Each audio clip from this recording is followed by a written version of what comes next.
जी, ये मेरी और आपकी कहानी है, ये किसी और की कहानी नहीं है। पुत्र नहीं है तो किसी ने कहा तू बड़ा दुखी है ना, मैंने सुना है कि बड़े उपाय किए जाते हैं दुख के, पर एक उपाय गुरु भी उपाय है। कोई गुरु मिल जाए ना तो गुरु भी उपाय है। तो संत के पास संत ने कहा आत्मदेव तुम आ गए, देख तेरे भाग्य में ना संतान का सुख नहीं है।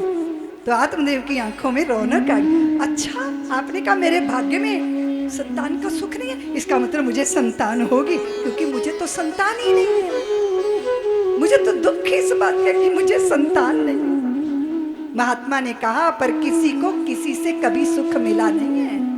सुख स्वरूप व्यक्ति स्वयं होता है। ये तो जगत की मृग मरीचिका है। कोई बिना संतान के दुखी है और कोई संतान के कारण दुखी है। और आप ये बताओ देवियों, तुम्हें पड़ोसी ज्यादा दुखी करते हैं कि तुम्हारे अपने तुम्हें ज्यादा दुखी करते हैं? बोलो ना। जिनसे आपका अपनापन जुड़ा होगा, अगर वो सुख का कारण है तो वो भी दुख का भारी बड़ा कारण है। बड़े प्यारे संत मेरे पूज्य गुरुदेव की सभा में आते थे, महामंडलेश्वर जी भी उनको जानते हैं, पथिक जी महाराज। वो कहते थे कि दिन रात अपने मतलब की कह के सुख के लिए लाखों दुख सह के। आप देखो, एक सुख के लिए हम लाखों दुखों को झेलते हैं। उन्होंने कहा आप मुझे ना प्रवचन मत सुनाओ, आप तो मुझे बेटे की व्यवस्था करो। तो इनकी पत्नी का नाम है धुंधली। कैसा शानदार नाम है ना, लगता है गूगल में से ढूंढ के रखा होगा। धुंधली, आत्मदेव की घरवाली धुंधली। अब वो कहते हैं कि देख देख फल दिया महात्मा ने, खा ले, पुत्र वाली हो जाएगी। अब ये धुंधली है, इसकी उल्टी बुद्धि चलती है। बोले हाय हाय, पता नहीं कौन से बाबा जी को पटापटू के ये फल ले आए और मैंने खा लिया और पेट में बच्चा आ गया और पेट इतना बड़ा हो जाएगा, उबकाइयाँ आएंगी, उल्टियाँ आएंगी, गोलगप्पे खाने को दिल करेगा, खा नहीं पाऊंगी, भेलपूरी के लिए तो जीभ लपलपाती है मेरी। और अगर गांव में डकैती पड़ी तो बिना पेट वालियां तो भाग जाएंगी, मैं इतना बड़ा पेट लेके कैसे भागूंगी।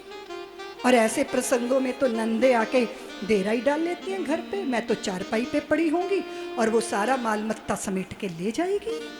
हाय हाय, मेरे रूप का क्या होगा, मेरे सौष्ठव का क्या होगा, मेरी काया की दुर्दशा हो जाएगी। हाय हाय, और जो पेट में आ गया और आने वाला सुखदेव भगवान की तरह बाहर ही नहीं आया तो फिर मैं क्या करूंगी। उल्टी बुद्धि चल रही है। और इसकी एक बहन है, राम मिलाई जोड़ी कंधा एक कोड़ी। वो कहती है धुंधली, तेरे बच्चे नहीं होते, मेरे हर साल होते हैं। और तेरे पति के पास तो बड़ा मालटाल है, थोड़ा धन मुझे दे, मैं अपना बेटा तुझे दूंगी। और ये फल का क्या, गैया को खिला। और तुम्हें क्या लगेगा, आत्मदेव को भोले भाले हैं, उनको बुद्धू बनाने। जैसे बम्बैया फिल्मों में हेरा फेरी होती है ना देवियों, ऐसे आत्मदेव के घर में हेरा फेरी हो गई और आत्मदेव को पता ही नहीं चला। पत्नी ने पेट पे तकिए वकिए बांध के ऐसा नाटक किया, उसकी बहन ने लाके उसे बच्चा दे दिया, कांसे की थाली बजा के घोषणा कर दी, आत्मदेव की घरवाली धुंधली ने पुत्र को जन्म दिया। चारों तरफ शोर मच गया।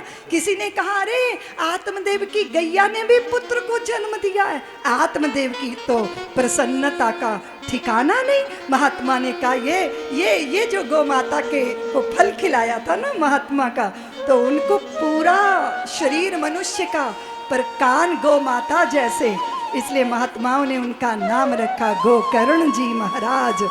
और ये धुंधली का पुत्र, छल छिद्र की संतान। आत्मदेव बोले इनका नाम ब्रह्मदेव रख देते हैं। बोले नहीं नहीं नहीं, मैं धुंधली, मेरा पुत्र होगा धुंधकारी। नाम पड़ा धुंधकारी। वो परम भागवत थे, ये महापातकी था। वो सज्जन थे, ये दुर्जन था। वो करुणा की मूर्ति थे, वे दुष्टता का आगार था। धुंधकारी, नाक में दम कर दिया अपनी मैया का। जानती हो, आत्मदेव जीवात्मा ही है और और कोई नहीं है धुंधली, बुद्धि बुद्धि बुद्धि। जान रही हो देवियों, पूरा प्रकाश हो तो वही दिखता है जो है, और पूरा अंधेरा हो तो कुछ दिखता ही नहीं। थोड़ा प्रकाश थोड़ा अंधेरा, इसको बोलते हैं धुंधलका। क्या बोलते हैं? बोलती नहीं हो, मुख में सुपारी रखी है, मौन व्रत है, बोलो ना। ठूंठ का भूत दिखे, रस्सी का सर्प दिखे, ये धुंधलके में होता है। और ये बुद्धि है, बुद्धि ये आत्मदेव की घरवाली है जी। अच्छा ये बताओ, तुम अगर किसी को भाई बनाते हो तो उसको क्या बोलते हो? क्या बोलते हो? तेरा अपना भाई है पर आपका किसी पे दिल आ गया, कोई अच्छा लग रहा है, उसको क्या बोलते हो? धर्म भाई,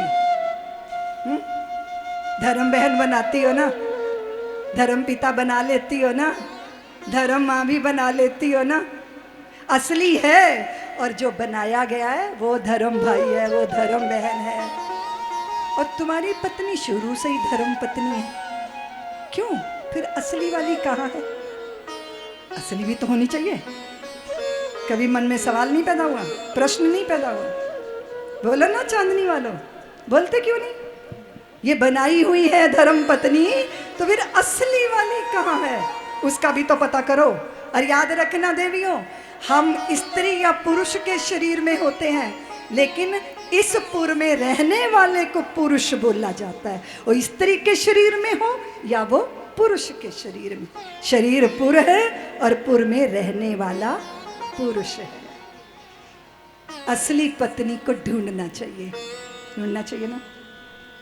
शंकराचार्य जी महाराज ने थोड़ा सा इशारा किया, आदौ विजित्य विषयान मद मोह राग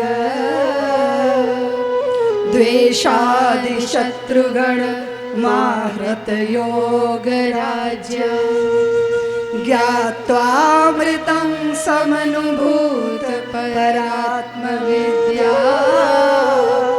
कांता सुखावत गृहे विचरन्ति धन्या।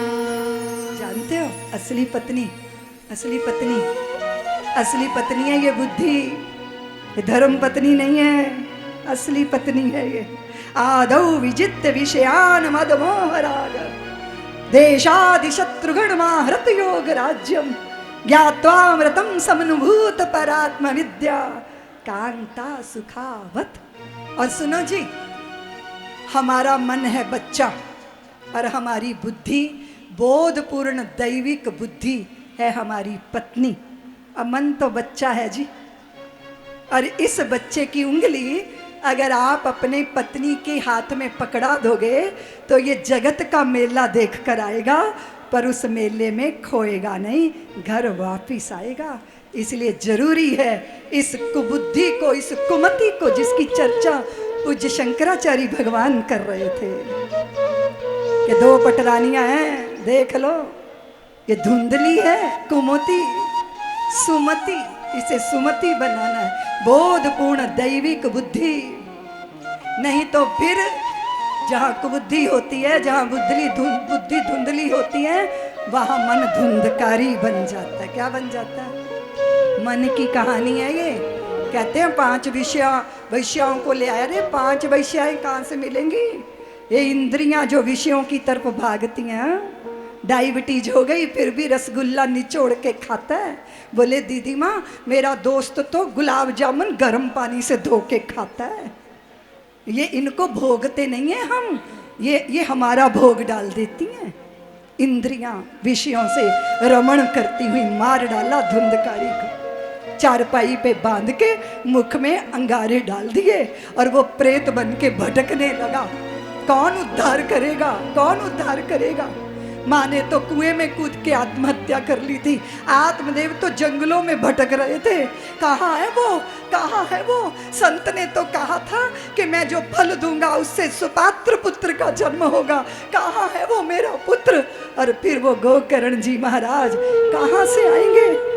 कहा है दत्त जी महाराज, पवन सुत हनुमान, और सदगुरुदेव को याद करो तो वो प्रकट हो जाते हैं। आत्मदेव ने याद किया, गोकर्ण जी प्रकट हो गए और फिर उनको आत्म बोध कराया। आत्म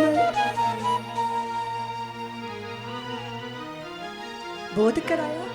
संसार स्वप्न माया, आनंद रूप अपना गोकर्ण ने लखाया। आनंद रूप अपना। पिताजी मैं मेरे को छोड़ो और छुट्टी पाओ। देह मलमूत्र से काया भरी पड़ी है।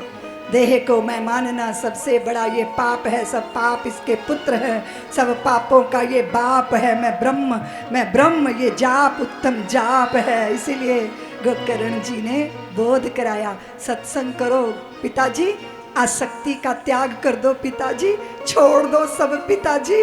पूरी रात चप्पू चलाए हैं, पूरी रात चप्पू चलाए हैं, सारी रात नाव चलाई है, सारी रात श्रम किया, सारी रात परिश्रम किया। अरे चलो देखो देखो देखो कितनी दूर आए, कितनी दूर आए। और तट पे उतरे तो हंसने लगे, क्योंकि शराब के नशे में नाव में बैठ के नाव चलाना तो शुरू कर दिया था, पर नाव को किनारे से खोलना भूल गए थे। सारी रात मेहनत की पर एक कदम भी यात्रा हो नहीं पाई।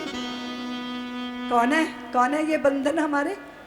संसार के जगत के किनारे से जोड़ने वाली आसक्ति की बेड़ी।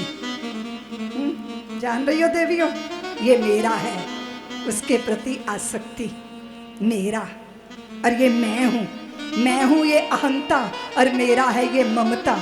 और इन दो बेड़ियों में बंधी है ये जिंदगी, सिसक रही है, व्याकुल हो रही है, आकुल हो रही है।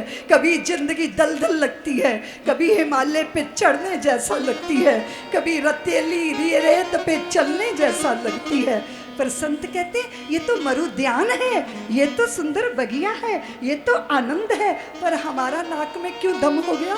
क्योंकि हम अहंता और ममता की बेड़ियों में बंधे हैं। उस पे चोट करो, उस पे हथौड़ा चलाओ, उससे मुक्त हो जाओ। ऐसा अद्भुत ज्ञान दिया गोकर्ण जी महाराज ने।